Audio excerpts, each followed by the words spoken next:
when a growing number of high-profile industrial catastrophes led to calls for a greater understanding of the hazards involving explosion risk. The result was the drawing up and ratification of the two Atex directives. Atex 137, the Workplace Directive, and Atex 95, the Equipment Directive. The directive stipulates stringent requirements for the specification and use of mechanical and electrical components or instruments used in hazardous areas, where even the slightest spark could cause a devastating explosion.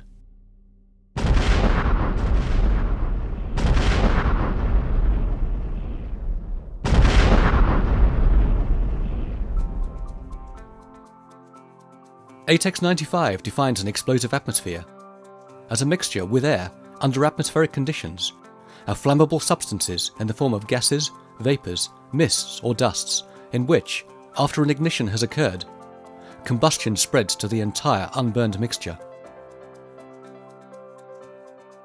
Flammable substances include everything from the obvious, methane, hydrogen, numerous chemicals and coal dust, to the less obvious, flour, wood dust, cocoa powder and sugar dust. Possible ignition sources include flames, sparks and hotspots. The directive only applies where there is equipment, either electrical or mechanical, that introduces energy into the hazardous area. So storage tanks or vessels where there is no equipment wouldn't fall within the scope of the directive. But equipment and protective systems used outside the hazardous area, but which contribute to the safety of the hazardous area, are covered.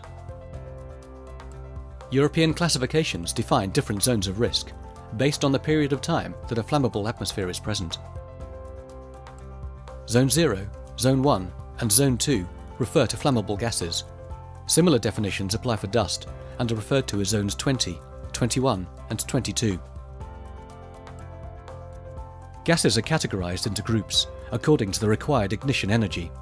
Group 1 covers mining only and relates specifically to methane. Group 2 covers all gases in surface industries, and these gases are subdivided according to the energy input required to ignite them. Correspondingly, equipment certified for use in hazardous areas is also divided into two groups. Group 1 comprises equipment intended for use in mines.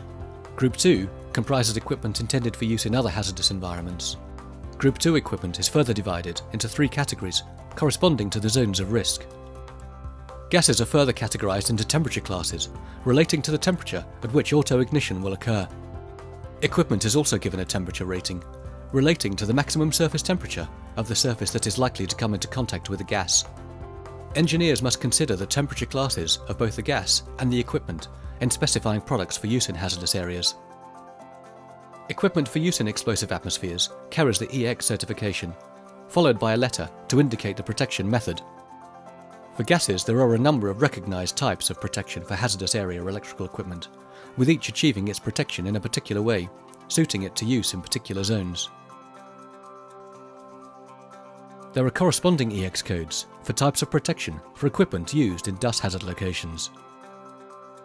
In addition, there are classifications for non-electrical equipment in both gas hazard and dust hazard environments. Virtually any class of switch used in fluid processing, whether for gases or liquids, in the process industries, in mining, in the manufacture of powders, or in the industrial woodworking and furniture industries, will be needed in an Atex approved form. Atex is not only about petrochemical and gas processing. PVL has been advising on equipment for hazardous areas for decades and is the distributor for many leading manufacturers of switches, regulators, indicators and measurement devices in the UK, all over Europe, the Far East and the rest of the world. With large stocks of a vast number of products in our own warehouse, our engineering team is expert at finding the best way of solving any number of Atex problems. Atex certified products from PVL, assured safety in hazardous areas.